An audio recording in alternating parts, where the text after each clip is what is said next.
All right. Welcome back, everybody, to Sip and Talk. This is EP412. 412 already. Wow. Time flies. Doesn't it just... thinking back to our last big thought experiment, the post-CCP China one. Oh, yeah. Yeah. Exploring those potential scenarios after, a major regime shift, that really seemed to hit a nerve in a good way. It really did. I was honestly kind of bracing myself for some maybe offended reactions, but nope. Me too. Yeah. But the feedback was incredibly rational, really thoughtful. It just goes to show. Our listeners are smart cookies. Seriously high-quality audience we've got here. Definitely. And actually, speaking of feedback, we got a really interesting anonymous suggestion off the back of that. Oh, yeah. What's up? Well, this listener wanted us to tackle some of these recent high-profile, kind of sensitive events happening over in China. Okay. And specifically, this weirdly consistent thing where whenever something like that happens, the surveillance footage just vanishes. Mm-hmm. Oh, yes. yeah. The classic disappearing act. The listener used a great analogy, didn't they? They did. It was brilliant. They said it's like trying to find a single piece of candy in a candy factory. Perfect. Because, we hear constantly about this incredibly pervasive surveillance state, right?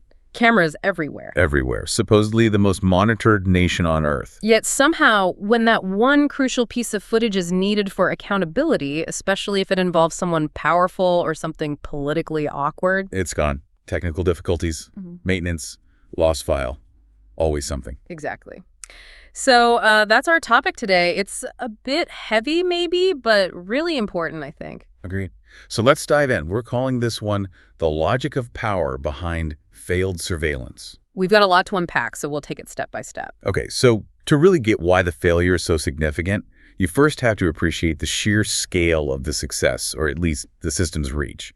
Right. We're talking about China's massive domestic security setup. You hear these names thrown around like Skynet, Tianwen. And the Sharp Eyes Project, Shuiliang Gongcheng. And these aren't just, a bunch of disconnected CCTV cameras like you might see down at the local store. No, this is integrated stuff, AI-driven facial recognition, the works, right? Totally. The official line is, and they say this proudly, no blind spots. Think about that. Covering everything, major city streets, train stations, subway entrances, sure, but also neighborhood alleys, building lobbies. The density must be staggering in some places. Like, how many cameras are we talking per block? Hundreds, easily, in major urban centers, per square kilometer sometimes. Yeah. It's a level of coverage that's hard to even picture. And the key thing is, we know it works when it's pointed at regular folks anyway. Oh, absolutely. There are plenty of documented cases, like using facial recognition in huge crowds, massive concert venues. Right. Didn't they catch fugitives who thought they could just blend into like a pop concert with tens of thousands of people? Exactly. Tracked and nabbed. It shows the tech is incredibly powerful, incredibly effective, when the target is an ordinary citizen. Which makes the contrast even starker, doesn't it? This super efficient, high-tech system suddenly develops convenient glitches. Precisely. That amazing efficiency just evaporates the moment an incident involves someone important or touches on political sensitivities or could, embarrass the leadership. And it's always the same excuses, isn't it? Like reading from a script. It really is. Oh, that camera. It just happened to be down for scheduled maintenance right then. Or, seems the server had a technical problem. File corrupted. Data lost during transfer. It's almost comical if it weren't so serious. It requires this belief in nationwide, simultaneous technical incompetence that only strikes during moments of peak political interest. Yeah, and that's where we have to draw a line, right? This isn't really about technical failure. It's a political phenomenon. Selective blindness. Selective blindness, selective transparency. Yeah. Call it what you want. The hardware, the cameras, the network, they're likely working just fine. They're recording. But the decision is made somewhere not to keep that recording or not to release it. Exactly. It's about the protocols, the administration, the political override. The system can see, but it's told not to look, or rather, told to forget what it saw. So how does that actually work on the ground? Is it like one guy in a control room hitting a big red delete button when something happens? It's probably more bureaucratic than that. Often more decentralized, maybe. Well, the network might be central, data storage, retention policies. Those can be managed locally. Especially in, say, sensitive government buildings or military zones or areas where the elite live. Ah, so built-in loopholes. Kinda. So the order might not be a direct delete that video now. It could be more subtle, like Standard procedure requires moving that storage unit to the unsecured maintenance server for checks, or initiate a data optimization cycle, which just happens to override recent local recordings. Plausible deniability. The local tech guy can say, hey, I was just following protocol, even though the protocol was triggered for a political reason. The system itself failed. Right. It allows the political directive to be implemented without leaving an explicit trail of political interference. So, boiling it down, the whole massive system, Skynet, Sharp Eyes, all of it, it's engineered fundamentally to watch the people. Yes, to monitor people. But it's structurally, politically incapable of supervising power. Correct. When an incident gets too close to the core power structure, the system gets an instruction, maybe direct, maybe indirect, to just go blind, to protect the powerful, not to reveal the truth. Okay, so this idea of the system going blind for the powerful, that leads straight into this concept you mentioned, power immunity. Exactly. Kwangui Minyi. It's not just like occasional corruption, someone getting away with something. It's more systemic, baked into the structure. Meaning that if you're connected, if you're part of the elite, the rules just bend or don't apply at all. Pretty much. The legal system, the evidence gathering, the whole judicial process, it operates differently for them. Like a two-tiered system. In effect, yeah. For the powerful, there's this protective umbrella. First, you get an information blockade. The state-controlled media just won't report on it, or they'll spin it heavily. Censorship kicks in online, scrubbing any mentions. Right. And then legally, there's this huge disparity. If you or I were involved in something sensitive, we'd face the full force of the law, likely very quickly and severely. But for someone with the right connections... It's handled through internal resolution, which is basically an opaque, behind closed doors political process. Maybe someone gets disciplined quietly, maybe a lower level official takes the fall as a scapegoat. But the real accountability, the public truth, it just vanishes, along with that surveillance footage. Exactly. And think about the message that sends to the average person on the street. It's terrifying, right? It means if something happens, if you witness something, if you're involved in an incident with someone powerful, the truth doesn't matter. It can be erased. You have no real recourse. It creates this weird dynamic. On the surface, maybe things look stable, orderly, but underneath there's this constant low-level fear. Internal fear. The fear of accidentally crossing the wrong person, saying the wrong thing, being in the wrong place when a camera fails.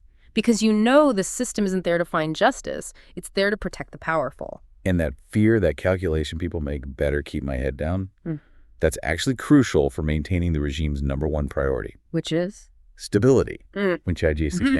Stability overrides everything. But stability here doesn't mean what we might think, does it? It's not about social harmony or, a fair society where everyone feels secure. Not at all.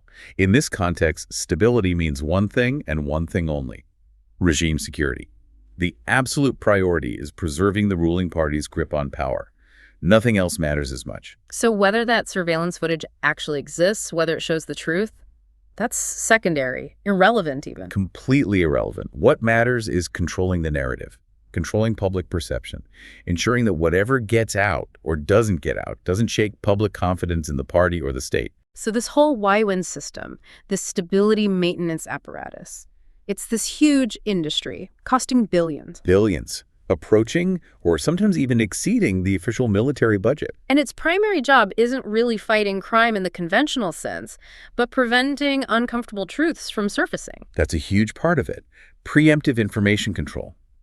Use the surveillance to identify potential dissent before it happens, and use the control over information channels to ensure damaging facts, like incriminating video, never see the light of day. Which brings us back to that paradox.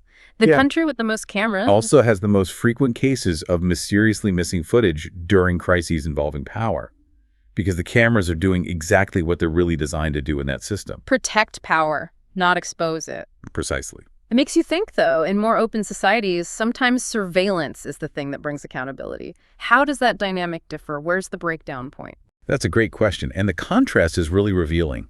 It highlights the role of independent institutions.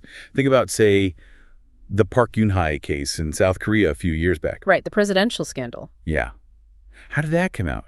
It relied on a free press, digging up information, whistleblowers, and then, crucially, an independent judiciary that could compel evidence, examine records, including communications and potentially surveillance, to hold the highest office accountable.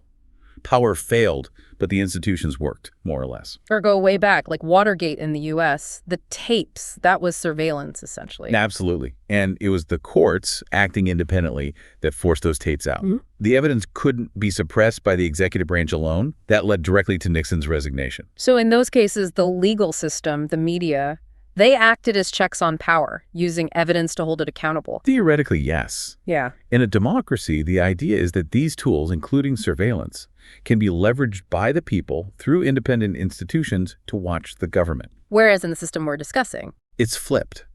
Surveillance is purely the government's tool to watch the people. And when it comes to the powerful within that government, it effectively becomes a shield, not a spotlight. The design reflects where the ultimate loyalty lies. Okay, so if the powerful can just hit the metaphorical delete button on accountability using a technical error, that feels like a symptom of something deeper missing, right? Like fundamental safeguards. Absolutely. It goes right to the heart of why concepts like human rights and basic freedoms are so crucial. They're not just, nice ideas or diplomatic talking points. They're practical tools. Exactly. Institutional tools. They're the mechanisms designed specifically to guarantee individual dignity, yes, but also individual autonomy, and crucially, to limit government power, to put checks on arbitrary state action. Like a shield for the individual against the state, which is always going to be the more powerful entity. Precisely. Rights like due process, the right to a fair trial, freedom from arbitrary detention, freedom of expression. These are what ensure the individual isn't just crushed when they bump up against state power or elite interests. It's the difference between the rule of law, where everyone, even the leader, is supposed to be subject to the same known rules, and the rule by man, where power acts based on whim or convenience or political calculation. If you don't have that foundation of rights, then yeah, of course the powerful can just declare the camera broken when it suits them. There's no independent body with the teeth to challenge it effectively. And freedom of speech ties into this too, doesn't it? It's not just about being allowed to complain. Oh, it's way more fundamental than that. Think of it as society's immune system, or maybe its quality control mechanism. How so? Well, free expression, open debate, a free press. This creates what you could call a truth market. Different ideas, different perspectives, critiques of policy, they compete out in the open. And that helps catch bad ideas or expose problems. Yes. It's essential for policy correction. It helps weed out disastrous ideas before they cause too much damage. History is full of examples, right? Terrible famines, catastrophic industrial projects. That were allowed to continue because the leaders only heard good news and anyone who raised concerns was silenced. Collective blindness caused by lack of free expression. Exactly. And beyond policy, free speech provides that nonviolent outlet, a way for people to voice grievances, for the press to act as a watchdog, exposing things like corruption or conveniently failing surveillance systems. It allows pressure to be released through legal and political channels rather than just building up silently. Right. In a closed system, that pressure just builds and builds until potentially something breaks, often violently.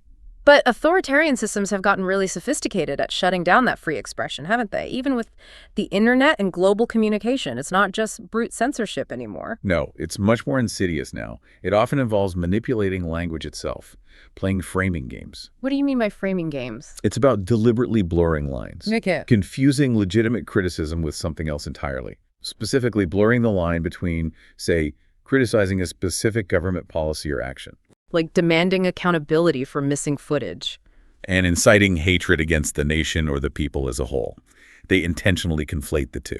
The if you criticize the government, you hate the country tactic. Precisely. It's a form of stigmatization, and it works like this. Someone demands accountability for corruption or points out the surveillance failure. That's the action. The state then responds by accusing them of attacking the country or undermining stability or colluding with foreign forces. That's the accusation. So it shifts the focus. It turns a problem of power and accountability, why did the camera fail, into a problem of morality or patriotism. You're disloyal. Exactly. Or if someone tries to share inconvenient truths, maybe internationally, they get labeled as spreading rumors, inciting hatred, picking quarrels, and provoking trouble. And those labels aren't just words, right? They have legal teeth. Oh, yeah. Once you're successfully labeled like that, the state can justify using all sorts of heavy-handed legal tools against you. National security laws, anti-terrorism laws, public order offenses. Legitimate dissent gets criminalized. So the end result is Silence. People just shut up because the risk is too high. Widespread self-censorship. People calculate, quite rationally, speaking out will only lead to trouble. Serious trouble. And it probably won't change anything anyway. Which creates that surface stability we talked about. But it's a stability built on fear and coercion, not trust or legitimacy. And that kind of stability is inherently brittle. It looks solid until it suddenly isn't. Okay, so maintaining this system, constantly deleting truth, covering things up, it can't be sustainable forever, can it? There's that old saying. A single lie requires 100 lies to cover it. Yeah. And that's not just a moral point. It's an economic and political reality. The cost just keeps escalating. Exponentially. You're constantly spending more resources, more political capital, more effort just to maintain the facade. Eventually, the system becomes too expensive, too brittle, too unbelievable to maintain. It creates the conditions for its own potential collapse. The timeline is impossible to predict, but the trajectory is kind of baked in. Let's break down those costs. First, the obvious one, money. Huge amounts of money. We mentioned the Y1 budget, the domestic security spending. Billions upon billions poured into digital surveillance, physical monitoring, censorship infrastructure, legions of security personnel for over 1 billion people. And that money has to come from somewhere, right? Right. It's money that isn't going to healthcare or education or social welfare or environmental protection. And this becomes particularly acute when the economy slows down. So you get this tension. The state needs more money for control, just as its economic legitimacy might be weakening, and people are feeling the pinch. Exactly. The state has to choose. Prop up the lie or support the people. And authoritarian systems almost always choose the lie, which just fuels more resentment. Then there's the credibility cost, which you can't really put a price tag on, but it's massive. Absolutely devastating in the long run. Every cover-up, every piece of faked economic data, every time judicial fairness is sacrificed for political expediency, every conveniently missing surveillance tape. It chips away at any trust people might have had. It drains the regime's political capital. Eventually, they reach a point where nobody believes anything they say, and the only tool left is raw coercion. The bank of trust is empty. Have we seen this play out before? In other large centralized systems that relied on controlling information? Oh, definitely. History gives us some pretty stark examples. Right. Look at the late Soviet Union, say, under Brezhnev, or even into the early Gorbachev years. Right. KGB surveillance, Pravda newspaper pumping out the official line, total information control. And they covered up everything. Economic failures, social problems, disasters. The most famous being Chernobyl in '86. They tried to hide a massive nuclear meltdown from their own people and the world. But eventually, the dam broke. It did. The underlying reality, economic stagnation, the sheer exhaustion of the elite trying to maintain the lies couldn't be hidden forever. When Gorbachev introduced even a little bit of glasnost, a little openness. Poof, the whole edifice started to crumble. Because the official narrative just couldn't compete with the reality people were experiencing and starting to hear about. Faith evaporated incredibly quickly. The system dissolved in just a few years after decades of seeming solidity. And sometimes it happens even faster, right? Like Romania. Romania under Ceausescu is another classic and much faster example. Extreme personality cult, the terrifying Securitate secret police everywhere, forced austerity that caused immense hardship, total information blackout. Looked unshakable for decades. Until it wasn't. The breaking point there was this explosion of civil rage fueled by economic misery. But the critical moment, the thing that made the collapse so sudden in 1989, was the failure of the loyalty test. Meaning the security forces. Yeah. When the army and the police were ordered to fire on the protesting crowds and they refused or hesitated or switched sides, the regime's only remaining tool, coercion, failed. And it collapsed almost overnight. It shows just how fragile a state built purely on fear can be. So, bringing it back to China today, how does its current system compare? It seems to combine those old-school methods with super advanced technology. Does that make it more resilient? Or does it have its own unique weak spots? That's the billion-dollar question, isn't it? China's situation is unique in some ways. Its primary source of legitimacy for decades wasn't really ideology like the Soviets. It was economic performance. The unspoken bargain. We deliver prosperity, you don't question our rule. Exactly. Development in exchange for political acquiescence. That was the core promise, the social contract. But what happens when that promise starts to fray? When growth slows down significantly, like the forecast we're seeing now, maybe 3–4%, and at the same time, you have major public discontent over things like youth unemployment, the property crisis. That's the danger zone, because the fundamental legitimacy contract starts to break down. People look at the deal they implicitly made and realize the state isn't holding up its end anymore. So does the technology give them an edge the Soviets or Romanians didn't have? The AI, the social credit system, the sheer resources? It absolutely creates a terrifying advantage. The tech allows for much more granular control, much more effective censorship, much more targeted suppression. It can make the lie more durable, prolong the cover-up time significantly compared to the analog systems of the 1980s. That's a chilling thought. Technology enabling a more perfect, more resilient authoritarianism. It is. Yeah. But the underlying pressures don't disappear. The economic costs keep mounting. The credibility keeps eroding. The internal contradictions build up. History suggests that even the most sophisticated control systems face breaking points. If those internal pressures, economic stress, elite divisions become strong enough, the collapse, when it comes, could still be incredibly rapid, like a dam that holds firm for years under immense pressure and then suddenly gives way completely. And historically, are there specific triggers we should look for? The things that tend to signal that a cover-up system is about to fail? Yeah, analysts usually point to 3 critical factors. These are the vulnerabilities inherent in any system like this. Okay, what are they? First, internal elite fragmentation. When the people at the top, the ruling class, start to lose faith that the system can protect their own interests, or they see the writing on the wall, they might defect or challenge the leadership or just stop cooperating effectively. Fissures appear within the power structure itself. Makes sense. Second, The loyalty test we mentioned. Do the security forces, the military, the police, the internal security apparatus remain willing to use decisive force against their own population if ordered to?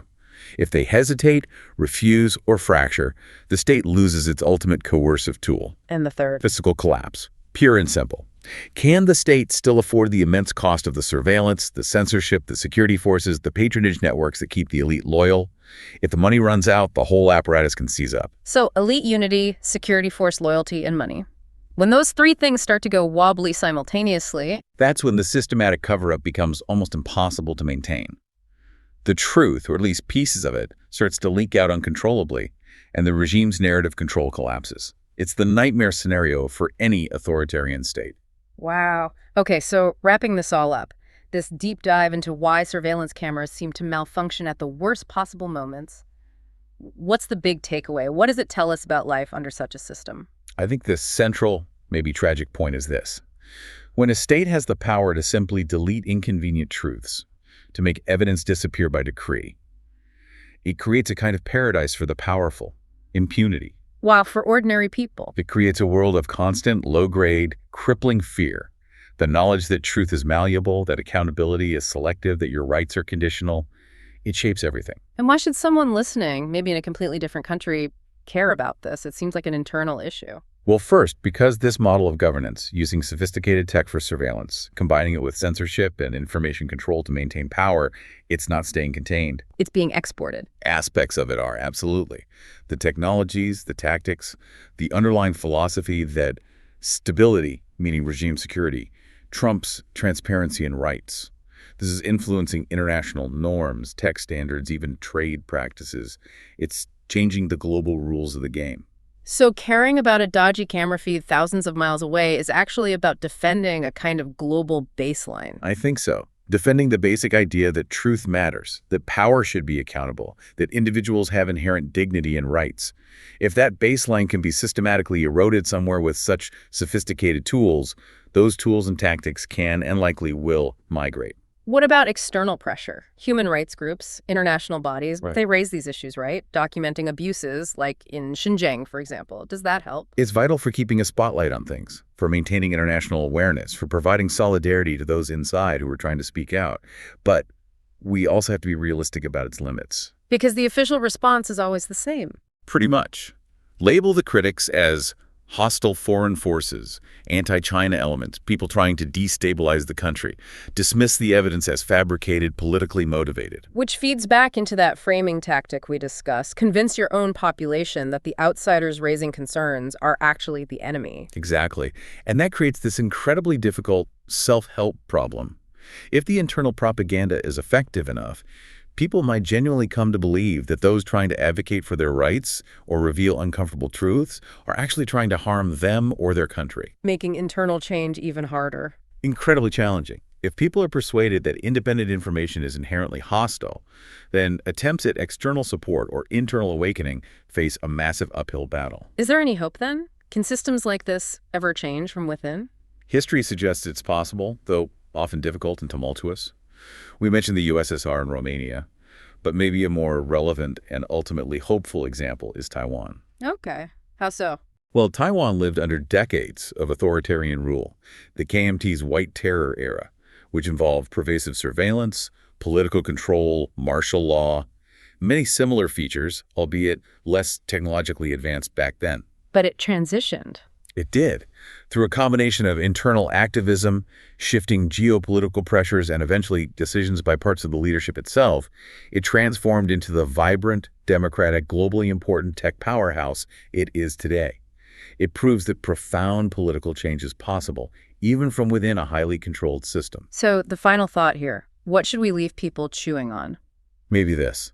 A society's resilience, its ability to correct course, ultimately depends on its willingness to protect the space for uncomfortable truths and accountability. Keeping that immune system strong. Right. Because freedom, the freedom to question, to investigate, to demand answers, even when it's inconvenient for the powerful, it's never just handed over as a gift. It has to be constantly guarded, actively defended by citizens themselves. Through vigilance.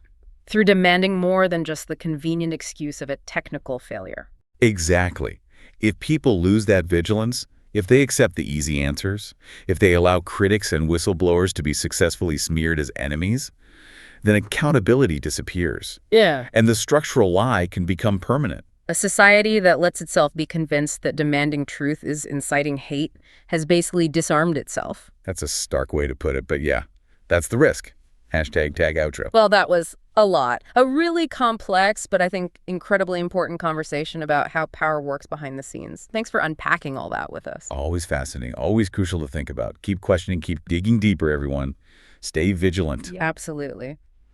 All right, before we sign off, make sure you hit that subscribe button for Sip&Talk wherever you get your podcasts or analysis fix. Don't miss out. And hey, quick shout out to our good friend Micky. Check out his YouTube channel, Micky to Life. Oh, yeah. Micky's channel is great. If you need a break from the heavy stuff, he's got fun memes, liquor reviews, travel vlogs, good times over there. Micky to Life on YouTube. Definitely worth a look. Okay, that's us for this episode. Thanks for tuning in. We'll see you next time.